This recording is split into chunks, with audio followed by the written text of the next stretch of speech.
just got done watching the brand new Netflix live-action adaptation of One Piece, and clearly if you've seen the title, the thumbnail, you saw what I said. This is a perfect show. This is a flawless show, and for me, this is such a surprise. And just to give a little bit of background context, Netflix I've been pretty sour on lately, whether it's movies, shows. I've just found it to be very cheap and honestly more as a collective of quantity than quality. And alongside that, I honestly thought One Piece was the one anime that would be actually really hard to adapt just because of how weird and wild that it can be, and man was I wrong. As someone who did grow up with the show, I'm not fully vested or caught up with it. I love anime. I wish I had more time to watch some of it. And I do one day plan to watch all of One Piece, even though that is a huge task to take since they're into the thousands of episodes. And for me, that can be a little bit of a struggle, but I grew up watching the show, and I loved it, and I love pirates, and I love Pirates of the Caribbean. And in a way, I think what this show does so well is that it adapts the anime, adapts a lot of these characters, but also makes this show heavily accessible for people who are not fans of anime and not fans of One Piece itself. Because I look at my fiance and I was sitting there watching the show going, she could watch this show. I could show my mother or my father it, and it would just be the equivalent of Pirates of the Caribbean on steroids, which is a very accessible blockbuster series that many people like. And I think One Piece hits all the knots that it needs to really make itself different than the anime, but also adapt every little quirk and charm that anime has. But in the end of the day, make an accessible show that honestly anyone can watch. And this for me is not just a perfect and flawless show. I tell you, it was perfect. Perfect. Everything, down to the last minute details. I think it's actually one of Netflix's best shows they've ever made. And on top of that, I think it's the best live-action adaptation of any anime that we've gotten yet. And I know there's a lot out there. I've not seen every single one of them. But going down the list, this is the best one. Because I just sat there after the final episode ended, and I didn't have a single con to it all. I thought all the performances were great. We're going to talk a little bit more about that. I thought all the action was greatly stylized. I thought the writing was wonderful. I thought the character development and the emotion to each and every one of the characters. This is the show that made me remember how much of a fan I was of One Piece at one point in time. I'm very excited to talk about One Piece today. Make sure to hit that like and subscribe button. Let me know down below your guys' thoughts. Again, this will be a non-spoiler review, so if you have not watched the show yet, I'm not going to go through and spoil any big pieces to it all, but I definitely am very excited to see your guys' thoughts. Are you fans of the anime? Have you watched the anime? If you haven't yet, I'm very curious to hear your thoughts as well. And without further ado, let's start with this review. And one of the things I actually want to get out of the way is the performances, because when that initial trailer came out, I thought the trailer was decent and good, and I enjoyed it for what it was, but I kind of sat there going, I don't think this is going to be that great. I think it'll have its moments, but overall it'll have a lot of flaws to it. And man, was I wrong on that part, because first off, and I'm going to mispronounce a lot of these names, so I do heavily apologize, but Inaki Godoy, who plays Monkey D. Luffy in here, is phenomenal as this character. He brings Luffy to life in so many different lights, charm, quirks, like even his mannerisms, to the point where it feels like a flawless interpretation of the character. And what I actually really liked about him and his performance is how you look at Luffy and think that he's a little too goofy and a little bit too silly and maybe even a little bit dumb to be managing this crew. And I actually found that the show shows his strengths, shows his style, but reminds us of why this character, while as goofy and as insane that he can get, he is a badass in the end of the day, and as well is a strategic person. And you see that later on in the season, specifically in a couple of his fight scenes. And alongside that as well, going to a character that I honestly have never really been a big fan of is Nami, who is played by Emily Rudd. I thought Emily did a phenomenal job as this character as well. Of course, now we jump over to Mackenyu, who plays Zoro in here. Out of everyone, I think he nailed Zoro the best in every sort of, again, mannerism, but while at the same time making his own interpretation. Then jumping over to Jacob Romero, who plays Usopp. I've never been a big fan of Usopp. I've always found him to be a bit annoying in the anime, same with Nami. Again, just as how much I've praised Emily Rudd in here, I really have to praise Jacob Romero as well as Usopp, because he's fantastic. He brings Usopp to life, but also reminds me again why Usopp is a good character. And then Taz Skylar, who plays Sanji. He's the one we get the least amount in because he comes in later into the season, but Sanji, growing up, he was my favorite character right next to Chopper.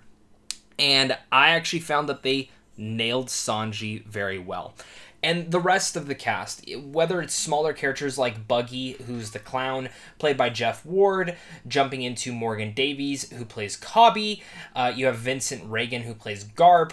I mean, the list goes on and on from there, and every single one of the performances that you get in here are absolutely phenomenal. And that is my biggest praise to this, is again, how every single one of the characters, again, adapts the anime version of them so wonderfully, but also, on the contrary, also makes sure to bring their own nuance to each of them. But that isn't just done by the performances, that is also done, of course, by the writing, which I've actually found that the writing of this show was one of its strongest aspects. And I knew the show was going to be goofy, and I knew the show was going to be a little bit too wild and bonkers at times, but the way that they actually adapted a lot of the storylines feels more fleshed out. You know, there's no time for filler in this show. It's all killer, no filler, and a big issue with the One Piece anime is there is a ton of filler. And they adapt while the first 45 episodes, they do bring certain elements from episodes later on, certain reveals that you get from the show that don't happen till like episode 300 or episode 200s. And the way that they actually intersected those and brought them in actually really impressed me. I found that this show itself knows what it needs to be, but while adapting that and taking the best of those first 45, but also making sure to flesh out everything, because every episode actually focuses in on one of our main characters and their past. So by the time you get to the end of this season, you feel fully invested by that final shot that they have of the crew, and you feel and understand each and every one of their motivations, but as well as what they stand for. And that is something that I was not expecting to fall in love with. I wasn't expecting to get heavy character development in here thus far. I thought this was going to be more of a goofy, fun ride with a lot of action and adventure, maybe some emotional points, but every episode made you care a little bit more about each and every one of the Straw Hat crew, and that is excellent writing right there. On top of the excellent writing, again, is the way that they layer out the story and layer out something that could, again, have become a little bit tedious of Pirate of the Week, Villain of the Week, or just in general, as we can say since this is a bingeable show, is Villain or Pirate of the episode that they're supposed to take down, these little arcs. It don't take too long working on these villains. They get right into the mix of it and jump right into them, and you understand where some of these villains are coming from, as well as get some amazing action sequences while you go to these different islands, while you go to these different pirate areas. And each and every one always centers back to their past, seeing the past of these characters and the way that it ties into that central area and that central piece of issue that's going on in the episode.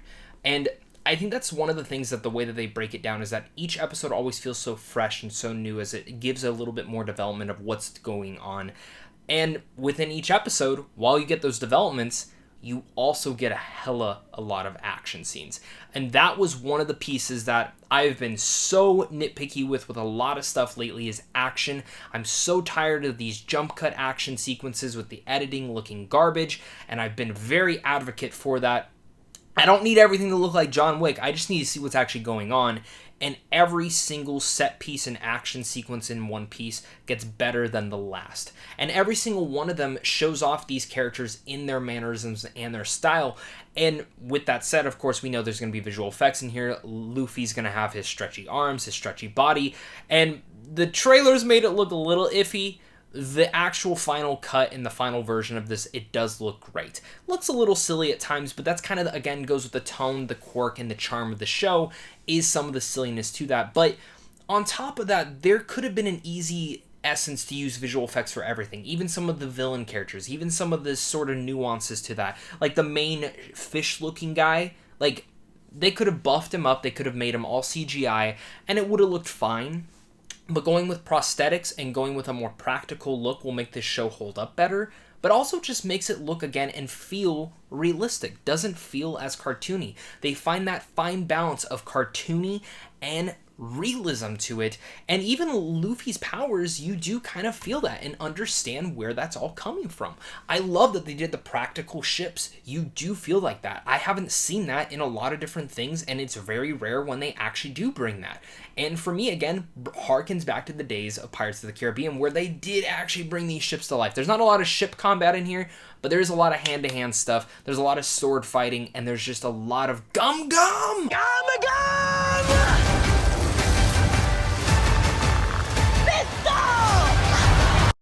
And I love it. Like, one of my favorite moves is Gum Gum Gatling.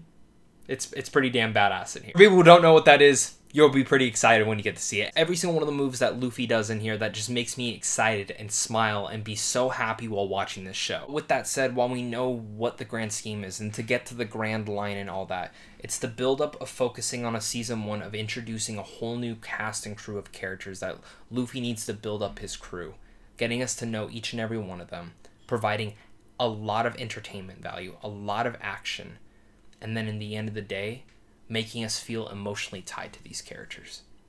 Which I think for anime and animation, people have a lot of issues adapting and coming to fall in love with a lot of characters like this that are in, of course, animated format. And I think for me, I've always been okay with that. But to now see characters that I loved growing up now get to be realized into live action and get to see how they are built up into that fruition, it's something that makes me very excited to see for the future of this show.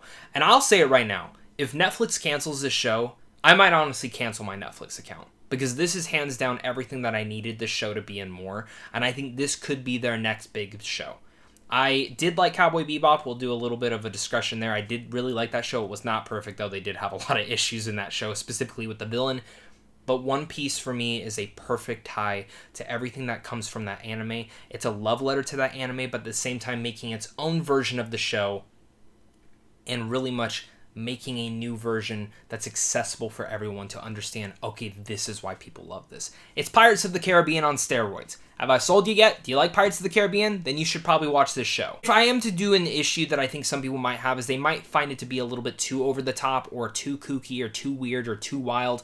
And I can understand that to a certain extent, but I think they set that up pretty early on, the tone of this show. So I honestly did go into this expecting it to be a little bit even more over the top, but they did find that fine balance for me of what this show needed to be, and I was just really taken back by that. Just also give a shout out to the costume design, the score, the set pieces, the production design as well. All of it is stunning to all high degrees, and again, I was very impressed with this show. One Piece, it's a perfect season 1. It's flawless. I have no issues from my end. I found this to be not just one of Netflix's best shows that they've ever produced and created, I also think this is one of the best live action adaptations ever made. This show won my heart. The characters won my heart. I cannot wait for a season 2. I love this so much, and I definitely can't wait to hear your guys' thoughts, because I think most people will really like this show, if not love it. Let me know down below what your guys' thoughts are, and of course, with all that said, I'm going to give One Piece an A+. I said it, an A+. I didn't expect that to say it when I hit play on episode 1. By episode 8, I was sold. I love this show so much. I can't wait to get your guys' thoughts down below. So again, hit that like, subscribe button, comment down below your guys' thoughts, and of course, until next time, stay classy.